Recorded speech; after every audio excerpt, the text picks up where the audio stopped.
مثال سے بات سمجھ میں آتی ہے نا، اس لیے کہہ رہا ہوں، ہے لطیفہ۔ ایک پٹھان کے گھر میں تھا چوہا، وہ بہت پریشان کرتا تھا، کپڑے کھا جاتا تھا، چیزیں کھا جاتا تھا۔ تو اس نے ایک دفعہ اس کو پنجرے میں پکڑ لیا، پنجرے میں پکڑ لیا۔ اب پنجرے میں پکڑ لیا تو روزانہ اس کو تھوڑی سی نسوار ڈال دیتا،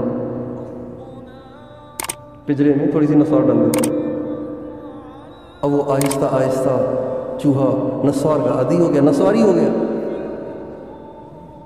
اللہ کی شان، کو بچے کھیل رہے تھے، پتہ نہیں کیا ہوا، ایک دن اس کا دروازہ کھلا، وہ چوہا بھاگ گیا۔ تو بیوی نے بڑے دکھ سے کہا، خان صاحب وہ چوہا تو نکل گیا، اب یہ پھر مسائل پیدا کرے گا گھر میں، بڑی مشکل سے تو اس کو پکڑا تھا، اتنے دن لگ گئے تھے پکڑنے میں، وہ پھر نکل گیا۔ کہ گھبراؤ نہیں، آ جائے گا،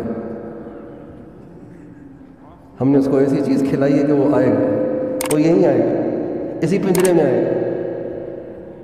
لعلہم یرجعون، پریشانی اس لیے بھیجتا ہوں تاکہ تم اس پریشانی سے نجات پانے کے لیے مجھے یاد کرو۔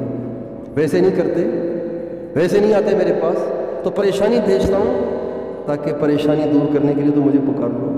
ویسے نہیں پکارتے، چلو اسی بہانے پکار لو۔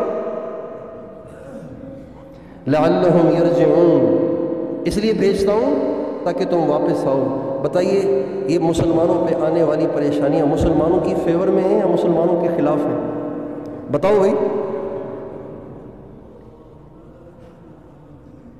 اس لیے گھبرائیں نہیں، پریشان نہ ہو، مالک بڑا کریم ہے، اس کے سامنے جھکیں سارے۔